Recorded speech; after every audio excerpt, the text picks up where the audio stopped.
Hello friends, ഇന്ന് നമ്മൾ വന്നിട്ടുള്ളത് ചിക്കൻ ഗ്രേവി ഉപയോഗിച്ചിട്ട് എങ്ങനെയാണ് വളരെ പെട്ടെന്ന് പൂളപ്പുട്ട് തയ്യാറാക്കി എടുക്കുക എന്നുള്ളതാണ്.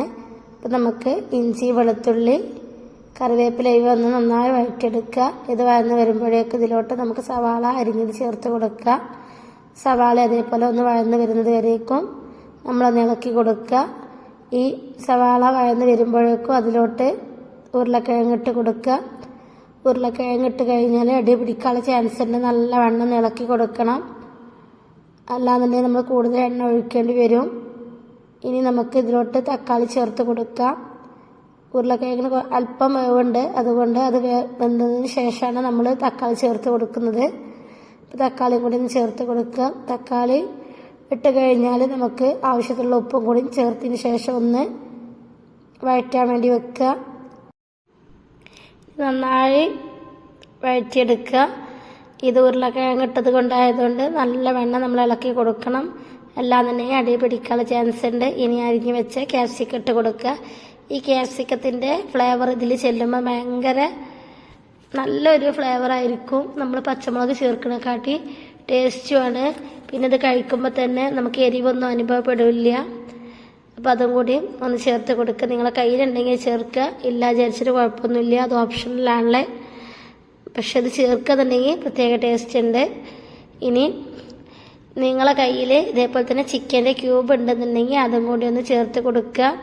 ഇപ്പോൾ നമ്മളിതിൽ ഉപ്പിൻ്റെ കുറവുണ്ട്, അപ്പോൾ ഉപ്പും കൂടി ഒന്ന് ചേർത്ത് കൊടുത്തിട്ട് നന്നായി ഇളക്കി കൊടുക്കുക. ഉപ്പിട്ട് കഴിഞ്ഞാൽ നമ്മുടെ ഗ്രേവിക്കൊക്കെ ഒരു പെട്ടെന്ന് വഴന്ന് വരുന്ന പോലെ നമുക്ക് തോന്നും. ഉപ്പിട്ട് കഴിഞ്ഞാൽ ഉപ്പിടാതെ നമ്മൾ വാട്ടിയെടുക്കുക എന്നുണ്ടെങ്കിൽ നമ്മൾ ഉള്ളിയും ഇതൊക്കെ കരിഞ്ഞ് പോകുന്നതായിട്ട് നമുക്ക് കാണാം. പക്ഷെ ഉപ്പിട്ടിട്ട് നമ്മൾ വാട്ടിയെടുക്കുക എന്നുണ്ടെങ്കിൽ നല്ല സോഫ്റ്റായിട്ട് തന്നെ വാടി കിട്ടും. ഇനി ഇതിലോട്ട് നമുക്ക് നന്നായി വഴന്നതിന് ശേഷം നമുക്കിതിലോട്ട് നമ്മളെ കയ്യിൽ ചിക്കൻ്റെ ക്യൂബ് ഉണ്ടെന്നുണ്ടെങ്കിൽ അതും കൂടി ഇതേപോലെ ഒന്ന് പൊടിച്ചിട്ട് ചേർത്ത് കൊടുക്കണേ. നിങ്ങളെ കയ്യിലുണ്ടെന്നുണ്ടെങ്കിൽ അത് ചേർത്ത് കൊടുക്കുക, അല്ലാന്നുണ്ടെങ്കിൽ നമ്മൾ അറബിക് മസാല ഏതെങ്കിലും കയ്യിലുണ്ടെങ്കിൽ അതും കൂടി ഒന്ന് ചേർത്ത് കൊടുക്കുക. അപ്പോൾ നമുക്ക് ഒരു അറബിക് സ്റ്റൈലിലുള്ള ഒരു ഫുഡിൻ്റെ ഫ്ലേവർ കിട്ടും. അതിന് വേണ്ടിയിട്ടാണ്. ഇപ്പോൾ നമ്മുടെ കയ്യിൽ ചിക്കൻ ക്യൂബ് ഉണ്ട്, അപ്പോൾ അത് ചേർത്ത് കൊടുക്കുകയാണ്. ഇതൊക്കെ ഓപ്ഷനിലാണ്. ഇതൊക്കെ ഇട്ട് കഴിഞ്ഞാൽ ഭയങ്കര ടേസ്റ്റാണ്. അതേപോലെ തന്നെ നമ്മൾ ചിക്കൻ കറി വെക്കുകയാണെന്നുണ്ടെങ്കിൽ ചിക്കൻ കുറഞ്ഞു പോയാൽ നമ്മൾ ഇതൊക്കെ ഇട്ട് കഴിഞ്ഞാൽ, നമ്മൾ ചിക്കൻ ക്യൂബ് ഇട്ട് കഴിഞ്ഞാൽ ചിക്കൻ്റെ കറിക്ക് ഭയങ്കര ടേസ്റ്റ് ആയിരിക്കും. അതേപോലെ നമ്മളിതിൽ ചിക്കൻ്റെ ക്യൂബ് ചേർത്തിട്ടുണ്ട്. പിന്നെ നമ്മൾ വീട്ടിൽ തയ്യാറാക്കിയ തക്കാളി സോസാണ് നമ്മൾ ഒഴിച്ചു കൊടുക്കുന്നത്. ഇത് നിങ്ങളെ കയ്യിൽ നമ്മൾ വീട്ടിലുണ്ടാക്കിയതില്ല എന്നുണ്ടെങ്കിൽ നിങ്ങൾ കടയിൽ നിന്ന് വാങ്ങിയ തക്കാളി സോസ് ചേർത്താലും മതി. നമ്മൾ വീട്ടിലുണ്ടാക്കിയതാകുമ്പോൾ നമുക്ക് കൂടുതൽ ചേർക്കാം. നമ്മൾ തക്കാളിക്കൊക്കെ ഇപ്പോൾ വില കുറവുള്ള സമയമല്ലോ. അപ്പോൾ ഇതേപോലെ തക്കാളി പേസ്റ്റ് രൂപത്തിലാക്കിയിട്ട് വേവിച്ച് സൂക്ഷിച്ച് വെച്ചാലും മതി. കുറേ ഒരു 2-3 മാസമൊക്കെ ഇതേപോലെ ഇരിക്കും. ഇനി നമ്മളെ കയ്യിൽ സോയാ സോസ് ഉണ്ടെന്നുണ്ടെങ്കിൽ അതും കൂടെ ഒന്ന് ചേർത്ത് കൊടുക്കുക. എന്നിട്ട് നന്നായി ഒന്ന് ഇളക്കി കൊടുക്കുക. ഇതെല്ലാ ഭാഗത്തും ഒരേപോലെ എത്തുന്ന രീതിയിൽ നമ്മളതൊന്ന് ഇളക്കി കൊടുക്കുക. ഇനി ഇതിലോട്ട് നമുക്ക് മസാലപ്പൊടി ഇടണം. ഇനി നമ്മളിതിലോട്ട് ചിക്കൻ മസാലയാണ് ചേർത്ത് കൊടുക്കുന്നത്. അപ്പോൾ നമ്മൾ 2 ടീസ്പൂണ് ചിക്കൻ മസാല ചേർത്ത് കൊടുത്തിട്ടുണ്ട്. നമ്മൾ വീട്ടിൽ തയ്യാറാക്കിയ ചിക്കൻ മസാല തന്നെയാണ് ഇതിലോട്ട് ചേർത്ത് കൊടുക്കുന്നത്.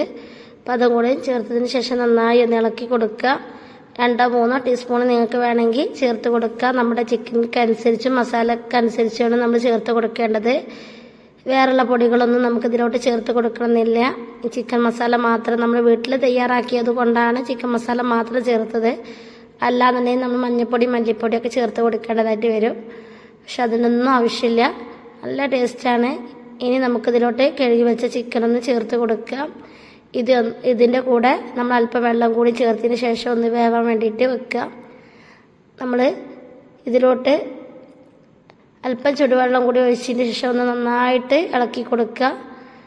ഈ ചിക്കൻ്റെ ഗ്രേവി ഒന്ന് വെന്ത് വരുമ്പോഴേക്കും നമ്മൾ ഉതിർത്തി വെച്ച പുട്ടുണ്ടല്ലോ, പുട്ടെന്ന് പറഞ്ഞാൽ നമ്മളെ കപ്പ നല്ല വെണ്ണ ചെറുതാക്കി അരിഞ്ഞിട്ട് നമ്മൾ സ്ലൈസ് ചെയ്ത് സ്ലൈസറിൽ അരിഞ്ഞതാണ്. അത് പിഴിഞ്ഞിട്ട് നമ്മൾ റവയും അതേപോലെ തന്നെ ഉപ്പും കൂട്ടിയിട്ട് ജസ്റ്റ് ഒന്ന് കുഴച്ച് വെച്ചതാണ്. കുഴച്ച് വെച്ചതിലോട്ടാണ് നമ്മൾ ഇനി ഈ ഗ്രേവി റെഡിയായി കഴിഞ്ഞ ഗ്രേവി അതിലോട്ട് ചേർത്തിട്ട് നമ്മൾ പുട്ട് ചുട്ടെടുക്കേണ്ടത്.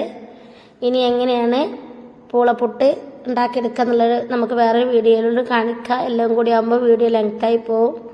ലേശം ഉപ്പിൻ്റെ കുറവുണ്ടായിരുന്ന ഉപ്പും കൂടി ഒന്ന് ചേർത്ത് കൊടുത്തിട്ടുണ്ട്. ഇനി നമുക്ക് ഈ ഗ്രേവി പുട്ട് ചുടുന്ന കുറ്റിയിൽ നമുക്ക് ഓരോ ലെയറായിട്ട് ഗ്രേവി ഇട്ട് കൊടുക്കുക. അതേപോലെ തന്നെ പുട്ടുപൊടി ഇട്ട് കൊടുക്കുക. പുട്ടുപൊടി എന്ന് പറഞ്ഞാൽ കപ്പട പൊടിയാണ് നമ്മൾ ഇട്ട് കൊടുക്കുന്നത്. ഒരു തുള്ളി വെള്ളം പാടില്ല, അതിനാണ് റവ ചേർത്ത് കൊടുത്തിട്ടുള്ളത്. എന്നിട്ട് നമ്മൾ ലെയറായിട്ട് ഇട്ട് കൊടുക്കുകയാണ്. അപ്പോൾ നിങ്ങൾക്ക് വീഡിയോ ഇഷ്ടപ്പെട്ടാൽ ലൈക്ക് ചെയ്യുക, ഷെയർ ചെയ്യുക, കമൻറ്റ് ചെയ്യുക, സബ്സ്ക്രൈബ് ചെയ്യുക. തൊട്ടടുത്ത് കാണുന്ന ബെല്ലൈക്കണും കൂടി ക്ലിക്ക് ചെയ്താൽ ഞാനിടുന്ന വീഡിയോസിന് മുഴുവൻ നോട്ടിഫിക്കേഷൻ നിങ്ങൾക്ക് ലഭിക്കും. ഇതേ സംശയമുണ്ടെങ്കിൽ കമൻറ്റ് ബോക്സിലൂടെ ചോദിക്കുക. കാണുന്ന സമയത്ത് ഇതിന് മറുപടി തരുന്നതായിരിക്കും. നമ്മൾ എല്ലോട് കൂടിയ ചിക്കൻ തന്നെയാണ് നമ്മളിതിലോട്ട് ചേർത്തിട്ടുള്ളത്. നിങ്ങൾക്ക് എല്ലില്ലാത്ത ചിക്കനാണ് ചേർക്കുക ഏറ്റവും ബെറ്റർ. അപ്പോൾ താങ്ക് യു ഫോർ വാച്ചിങ്.